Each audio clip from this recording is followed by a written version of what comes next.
Now in this video we'll further understand the concept of factorization. So up to 11th question we had done. So coming to the 12th question, which is P4 minus 256. दो term है, इसका मतलब third identity लगेगा ए square minus B square. तो अब इसको किसी के स्क्वायर के फॉर्म में लिखना है. P4 को लिख सकते हैं पी स्क्वायर का स्क्वायर माइनस 256. अगर प्राइम फैक्टराइजेशन करके भी चेक कर सकते हैं कि किसका स्क्वायर है, अदरवाइज आई नो ये 16 का स्क्वायर है. तो ये हो गया ए और ये हो गया बी. तो आइडेंटिटी क्या है, ए प्लस बी और ए माइनस बी. एक्चुअली ये क्वेश्चन यहाँ ख़त्म नहीं होता है, ये तो ठीक है, ये हम लोगों को पता है कि वापस p को लिख सकते हैं p का स्क्वायर, 16 को लिख सकते हैं 4 का स्क्वायर. तो इसमें फैक्टराइजेशन में एक स्टेप और करना होगा. इसको एज इट इज़ लिख रहे हैं, कर्ली ब्रैकेट दे रहे हैं, p को लिख रहे हैं p स्क्वायर माइनस 16 को लिख रहे हैं 4 का स्क्वायर. तो वापस से p स्क्वायर प्लस 16 तो लिख दिए. अब ये वापस से a square minus b square हो गया, तो a प्लस b और a माइनस बी. अब 4 को तो 2 का स्क्वायर लिख सकते हैं, लेकिन p को तो किसी का स्क्वायर लिख नहीं सकते हैं, इसलिए ये और नहीं सॉल्व होगा. Next question, question number 13. This is also slightly different. A square minus B minus C whole square. तो ये क्या होगा, इसको लिख सकते हैं a का स्क्वायर माइनस, इसको एक्सपैंड मत करना, आइडेंटिटी में खोल मत देना, A B square plus C square minus 2bc. तो ये आ गया ब्रैकेट के बाहर स्क्वायर. तो मेरे लिए ये a है, मतलब x स्क्वायर समझ लो, और ये पूरा का पूरा y है. तो x square minus y square आ गया. तो आइडेंटिटी क्या होता है, x प्लस, मतलब first term plus second term, तो सेकेंड टर्म ये लिखेंगे, फिर bracket first term minus second term. जब माइनस सेकेंड टर्म आएगा तो माइनस बी और प्लस सी हो जाएगा, तो माइनस बी और प्लस सी.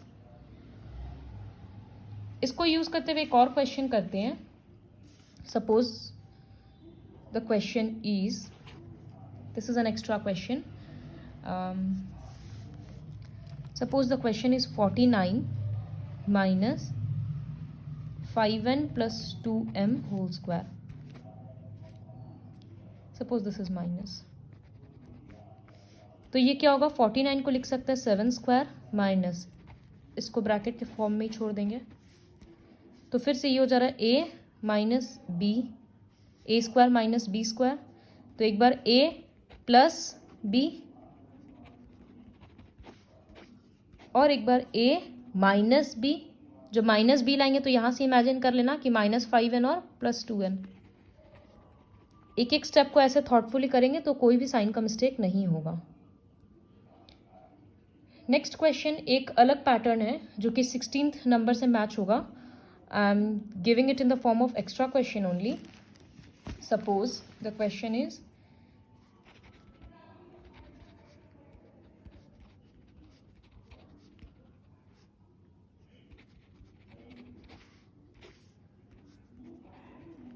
ये क्वेश्चन है,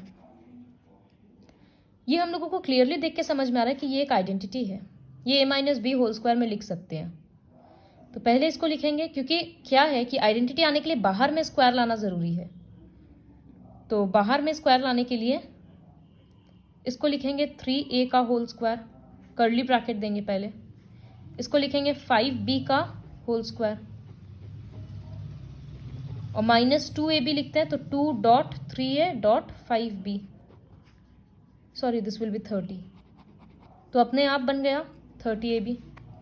और इसको लिख सकते हैं 2c का होल स्क्वायर. तो अब ये कौन सा आइडेंटिटी आ गया, a square plus B square minus 2ab. तो इसको हम लोग लिखेंगे 3a माइनस 5b का होल स्क्वायर और पीछे में है 2c का होल स्क्वायर. तो अब ये वापस ब्रैकेट के बाहर इंडिविजुअल स्क्वायर हो गया, तो a square minus B square.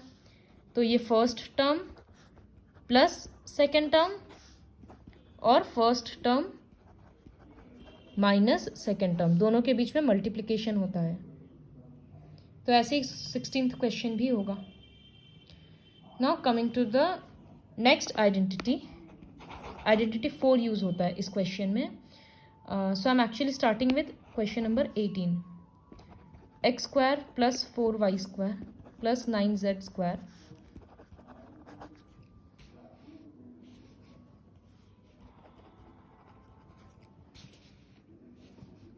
Minus 6zx.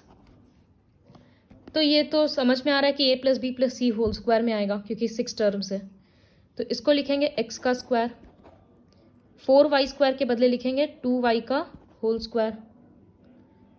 9z square के बदले लिखेंगे 3z का होल स्क्वायर. अब बनाना है 2ab. तो हम लोग आइडेंटिटी एक्सपैंड करते वक्त भी हम लोगों को याद है कि हम लोग माइनस को ब्रैकेट में रखते थे. तो अभी यहां पर माइनस है और यहां पर माइनस है. दोनों के पास कौन सा वेरिएबल कॉमन है? x. तो जहां जहां x रहेगा वहां वहां अंदर में माइनस दे देंगे. मतलब 2a के बदले x लिखेंगे तो माइनस x प्लस b का मतलब सेकेंड टर्म 2y. तो देखो वो अपने आप बन गया 2 इंटू 2 4xy और माइनस.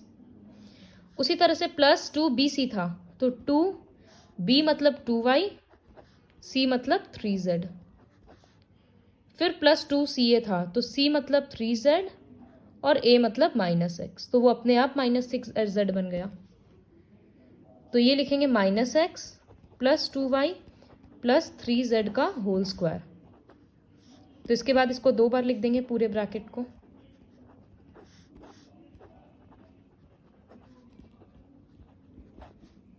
तो हो गया फैक्टराइज. जो हम लोग एक्सपैंड के वक्त किए थे ठीक उसका ही उल्टा कर रहे हैं.